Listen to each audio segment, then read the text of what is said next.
আবারও ভোট পরবর্তী হিংসার শিকার দুই তৃণমূল কর্মীর পরিবার। মধ্যরাতে দুষ্কৃতী হামলার অভিযোগ, মহিলাদের মারধর এবং নগদ অর্থ সোনার গয়না লুটপাটের অভিযোগ দুষ্কৃতীদের বিরুদ্ধে। এখনো অব্যাহত ভোট পরবর্তী হিংসা। গভীর রাতে দুই তৃণমূল কর্মীর বাড়িতে দুষ্কৃতী হামলা, নগদ টাকা সোনার গয়না লুটপাটের অভিযোগ, এছাড়া বৈদ্যুতিক আসবাবপত্র, সিসি ক্যামেরা ভাঙচুর করার অভিযোগ দুষ্কৃতীদের বিরুদ্ধে। জানিয়ে শুরু হয়েছে রাজনৈতিক দরজা। অভিযোগের তীর বিজেপি আশ্রিত দুষ্কৃতীদের বিরুদ্ধে, অভিযোগ অস্বীকার বিজেপির।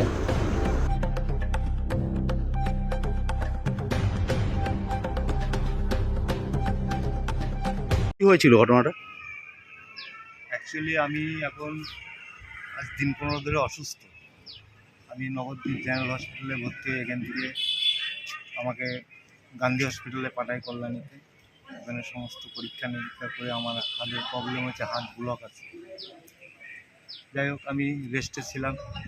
আমার বাড়িতে আমার বোন এসছে আমাকে দেখতে, আমার মেয়ের শাশুড়ি এসছে, জামাই এসছে, সবাই দেখতে দেখতে এসছে। এর মধ্যে রাত্রির 10:30 নাগাদ মানে অকথ্যভাবে গালাগালি, বিচ্ছিরি ভাষা, মানে মুখে প্রকাশ করা যাবে না, গালাগালি। আমার একটা গাড়ি ছিল, টোটো গাড়িটা ভাঙচুর করলো, আলমারি ভাঙচুর করলো, সেলাই মেশিন থেকে আরম্ভ করে টেবিল যা ছিল জানলা দরজা ভাঙচুর করলো, করে এখন আমাকে মারা গেল। আমাদের কারা? ছেলেদের গায়ে হাত পর্যন্ত হাত দিয়েছে। আমার স্ত্রী হাতটা মুচকি ভেঙে দিয়েছে। আমার মেয়ের শাশুড়িকে বালতি দিয়ে মেরেছে। মেয়ের শাশুড়িকে বালতি দিয়ে বেধড়ক মেরেছে। তার মধ্যে ছিল অনেকেই, রাত করে চিনতে পারিনি, তবে ওই মেঘনাথ হালদার, বাবার নাম বুদ্ধনাথ হালদার, অকথ্যভাবে গালাগালি, মার ধর, তুই তো মানে চোর মোর ইন্টারচে বলেছে, অনেক কিছু বলেছে। ভাঙচুর, বেরো ক্ষমা চা আমার কাছে। আমাকে পান্নাসের হুমকি, নিয়ে হাতের পেশেন্ট, মানে কিচ্ছু মানছে না। কি কারণে এই হামলা, কারণ কি মনে করছেন? কারণে বলতে দেখছি ওই রাত মানে দিনের দিন সব টিপ করে ফেলেছে, গেরুয়া টিপ সব, মানে নয়া বিজেপি, এটাই তো বুঝি। আপনি তাহলে কোন রাজনৈতিক দলের? আমি তো একটা সময় বিজেপি ছিলাম 36 বছর, স্টিল নাও 36 বছর নবদ্বীপের সভাপতিও ছিল। ভিন্ন যে কোনো কারণে আমি ওখান থেকে সরে এসেছি 2022-এর প্রথম দিকে। এভাবে অত্যাচার করেছে কালকে রাত্রি। কোথায় বাড়ি আপনার? আমার বাড়ি প্রাচীন মায়াপুর, বসাকখালী, 7ম দিন, কত নম্বর ওয়ার্ড? 7 নম্বর। থানায় অভিযোগ করলেন? থানায় কালকে রাতে আসা হয়েছিল, আমার স্ত্রী এসেছিল, আমার বোন এসেছিল, সবারই তো আর বাবার নাম জানা নেই। বলছিল এগুলো জেনে আসবে। আজকে এসে এখন লিখিয়ে জমা দিলাম। আমাকে বললো ফোন করে ডেকে নিন। কি চাইছেন? আমি চাইছি যে এর একটা মানে তদন্ত হোক, দোষীদের উপযুক্ত শাস্তি হোক। এইভাবে চলতে পারে না। আপনার নাম? আমার নাম ভোলানাথ সিং। গতকাল প্রাচীন মায়াপুরে রাম ঘোষ নামে এক ব্যক্তির বাড়িতে আক্রমণ হয়েছে এবং ভাঙচুর হয়েছে, এবং তার স্ত্রী এবং ভাইয়ের বউ হসপিটালে ভর্তি। এবং কিছুক্ষণ আগেই রাম ঘোষ নবদ্বীপ থানায় একটা অভিযোগ করেছেন, এবং তাতে অভিযুক্ত হিসেবে আপনার নাম রয়েছে। কী বলবেন? আমি এই বিষয়ে কিছু জানি না। কালকে আপনারাও সবাই জানেন যে আমার এখানে ডিজের প্রোগ্রাম ছিল, বিজয় উৎসব ছিল, এখানে সবাই আনন্দ করছিল। রাত্রি 12:30টার সময় আমি খবর পাই যে রাম ঘোষের বাড়িতে নাকি অ্যাটাক হয়েছে। আমি সেই মুহূর্তে বাইকে করে যাই, প্রাচীন মায়াপুর বাজারের ওখানে কয়েকজনকে দেখতে পাই। আমি সুরজিৎকে জিজ্ঞাসা করি এখানে কী করছিস এবং কী হয়েছে। সুরজিৎ বলে যে আমিও ঝামেলা শুনে এসেছি। তা যখন রাম ঘোষের বাড়ির ওদিকে গেছে ও, তখন কয়েকজনকে রামদা নিয়ে, বন্দুক নিয়ে ছুটে আসতে দেখেছে। সেই সময় ও ভয়ে বাইক রেখে ওখান থেকে পালিয়ে গেছে। আমি তার সঙ্গে সঙ্গে থানার আইসির সঙ্গে আমার দেখা হলো। আইসি আমাকে জিজ্ঞাসা করলো, আমিও বললাম যে স্যার প্রোগ্রাম ছেড়ে আমি এখানে আসলাম, কোনো একটা ঝামেলা হয়েছে শুনে, আপনার মনে হয় যে আমি কোনো অশান্তি করব? তা আইসি স্যার বললেন ঠিক আছে, দিয়ে উনি চলে গেলেন। আজকে সকালবেলায় আমি শুনছি আমার নামে মামলা হয়েছে, আমার দাদার নামে মামলা হয়েছে। আমার দাদা তো এইসব ঘটনার মধ্যে কিছু ছিলই না, জানেও না। আর আমার দাদা কোনোদিনও কারোর সঙ্গে কোনো অশান্তি করেও না। এই জিনিসগুলোকে ঘটানো হচ্ছে পুরোপুরি রাজনৈতিক চক্রান্ত করে তৃণমূল। যে আর আমাদেরও একটা ছেলেকে ওখানে মারধর করা হয়েছে, রামঘোষের লোকেরা মারধর করেছে। সে হাসপাতালে এই মুহূর্তে ভর্তি আছে। কী নামটা? তার নাম গোপাল সূত্রধর সম্ভবত। কালকে রাত্রেবেলাতেই সে ওখানে অ্যাডমিট হয়েছে। এই জিনিসগুলোকে পুরোপুরি চক্রান্ত করে আমাকে ফাঁসানোর চেষ্টা করা হচ্ছে, আর কিছু না।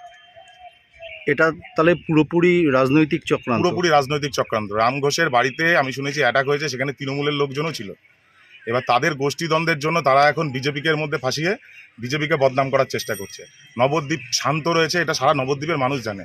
নবদ্বীপে কোনো সাধারণ মানুষের বাড়িতে বা তৃণমূল কর্মীর বাড়িতে অ্যাটাক হয়নি। আমরা তাদেরকে মাছ ভাত খাইয়ে তাদেরকে বাড়িতে ফিরিয়ে দিয়েছি যারা বাড়ি ছাড়া হয়েছিল। আপনারা আমার এলাকায় খোঁজ নিতে পারেন, এলাকায় খোঁজ নেবেন, যারা যারা বাড়ি ছাড়া হয়েছিল ভয়ে আমি তাদেরকে বাড়ি ফিরিয়েছি এবং তাদেরকে মাছ ভাত খাইয়ে তাদেরকে বাড়ি ফিরিয়ে দিয়েছি। ঝামেলা অশান্তি আমরা চাই না, ভারতীয় জনতা পার্টি ঝামেলা অশান্তি করার দল নয়। ঝামেলা অশান্তিকে যে বাতাবরণ তৃণমূল কংগ্রেস তৈরি করেছিল বিগত দিনে, সেই বাতাবরণটাকে শেষ করার জন্য ভারতীয় জনতা পার্টি ক্ষমতায় এসেছে, যাতে রাজনৈতিক প্রতিহিংসা বদল হয়। আমরা কারুর বাড়িতে আমার কোনো ছেলে হোক বা আমরা কেউ যাইনি, আমরা এখানে আনন্দ করছিলাম। চক্রান্ত করে আমাদেরকে ফাঁসানোর চেষ্টা হচ্ছে নিজেদের গোষ্ঠীদ্বন্দ্বের কারণে। আপনার এই লোকটার নাম কি যেন? এটা বলে দাও। এছাড়াও আরেকটি আক্রমণ হয়েছে ভোলানাথ শিকদার, নিমতলা। তো তিনি পূর্বতনে আপনাদেরই কর্মী ছিলেন, বর্তমানে তিনি তৃণমূল করেন, কি বলবেন? আমি আপনাদের কাছ থেকে এইমাত্র শুনলাম যে ভোলানাথ শিকদারের বাড়িতে আক্রমণ হয়েছে। ভোট গেছে, ভোটের রেজাল্ট বেরিয়েছে, তা ওনার বাড়িতে কখনো কেউ যায়নি। এগুলো পুরোপুরি নিজেদের লোককে দিয়ে তাদের বাড়িতে আক্রমণ করিয়ে সেগুলোর মধ্যে বিজেপির ছেলেদের নাম জড়িয়ে বিজেপিকে বদনাম করার চেষ্টা হচ্ছে। এর তীব্র ধিক্কার জানাই। আপনার নাম? তন্ময় কুণ্ডু, নবদ্বীপ শহর উত্তর মণ্ডলের সহসভাপতি। হয়েছিল ঘটনা রাতে আমি 11টায় বাড়ি ঢুকি। আমি প্রতিদিন যেমন মানে আমার ক্রিয়া কাজ যেগুলো থাকে সেগুলো করে রাতে রুটি খাই, খেয়ে আমি আমার মতো আমি উপরে শুতে চলে গেছি। তারপর আমার মেয়েটা বাইরে থাকে চন্দননগর, ও কালকেই এসছে বাড়ি। আসার পর ও রয়েছে বলে আমার দাদার মেয়েটা আবার আমার পাশেই দাদার বাড়ি, দাদার মেয়েটাও এসছে। তো ওরা আছে বলে আমি আর গেটটা দিতে যাইনি। তা মেয়েকে বললাম ও তো বাড়ি চলে যাবে, তাহলে ও গেলে তুই গেটটা দিয়ে দিস। বললো ঠিক আছে। ও আর তালাটা দেয়নি, হ্যাজবলটা লাগিয়ে দিয়েছে বাইরের গেটে। আর ভিতরে আমার কলেক্সবল আছে, কিন্তু কলেক্সবলে তালা দেওয়া হয়নি। ওটা আমি দিইও না, কারণ আমি নর্মাল থাকি, কারোর সাথে আমার কোনো হিংসা নেই। আমি কোনোদিন কাউকে একটা থাপ্পড়ও মারিনি আজ পর্যন্ত রাজনীতির জীবনে। সেখানে আমার মনের মধ্যে কোনো পাপ ছিল না, কোনো ভয় ছিল না। 4 তারিখে রেজাল্ট বার হওয়ার পরের থেকে আমি কোনোদিন ঘরের ভিতরে ছিলাম না। আমি প্রতিদিন আমার নর্মাল জীবনযাপন আমি করছিলাম, কারণ আমার কোনো ভয় ছিল না, আমার কোনো শত্রু নেই, আমি জানতাম। এইভাবে আমি চলাফেরা করছিলাম। তা কালকেও ঠিক সেইভাবেই আমি বাড়িতে গেছি। যাওয়ার পর আমি মেয়েকে ওই কথা বলে আমি উপরে চলে গেছি, দিয়ে রুটি দু পিস খেয়ে জাস্ট আমি বিছানায় মাথাটা দিয়েছি। অমনি দেখে আমার দরজায় দুম দাঁড়াক্কা, মানে সেই ইট ফিট মানে হাবি জাবি যা লাঠি ফাটি সে রটপট নিয়ে গেছে, পাইপ টাইপ সেসব দিয়ে বাড়ি মারছে আর অক্ষণ ভাষায় গালাগালি দিচ্ছে। 40 থেকে 50 জন ছেলে। তা আমি উপর থেকে দেখার পর আমি সঙ্গে সঙ্গে নিচে নেমে এসেছি। আমার মেয়ে বউ সব নিচে, 2 মেয়ে, আমার ছোটো মেয়ে আছে। আমি সবাইকে নিয়ে ওদের, তখন আমি ওদের বলছি তাড়াতাড়ি তোমরা উপরে ওঠো, আমি ব্যাপারটাকে দেখে নিচ্ছি, দিয়ে গেটে তালা দাও তাড়াতাড়ি। আমার বউর এবার একটু সাহস বেশি, ও বলছে না কেন যাব, আমার বাড়ি কেন ভাঙচুর হবে, এই বলে ও গেটের সামনে যেতে যাচ্ছে। ততক্ষণে ওরা পাঁচিল টপিয়ে এসে আমার বাইরের গেটের হ্যাজবল খুলে দিয়ে টোটাল লোকগুলো আমার বাড়িতে ঢুকে গেছে। ঢুকে যাওয়ার পর আমার ওখানে 2টো গাড়ি ছিল, গাড়ির ভিতরে পুরো ভাঙচুর করেছে। 3টে এসি ছিল, এসি 3টেকে ভেঙে দিয়েছে। 5-6টা এসি ছিল সিসি ক্যামেরা, সেগুলো সব ভেঙে তছনছ করেছে। তারপরে ঘরের দরজা ভেঙে, কাঠের দরজা ভেঙে ঢুকে আমার বউ মেয়ের ওপর মানে অশ্লীল ভাষায় গালাগালি। ওরা যখন প্রতিবাদ করেছে ওদের চুলির মুঠি ধরে ওরা মারধর করে এবং আমার মেয়ে বউর মুখ দিয়ে নাক দিয়ে রক্ত বার হয়। তখন আমি আসি নেমে, তোরা কী পেয়েছিস, কী করতে চাইছিস, কেন আমার বাড়িতে হামলা, এসব বলার পর তোকে মারতে এসেছি, তৃণমূল করা যাবে না, বিজেপি করতে হবে, আজ থেকে যদি তৃণমূল করিস তোর বডি খুঁজে পাওয়া যাবে না, এইসব ভাষায় আমাকে বলা হয়েছে।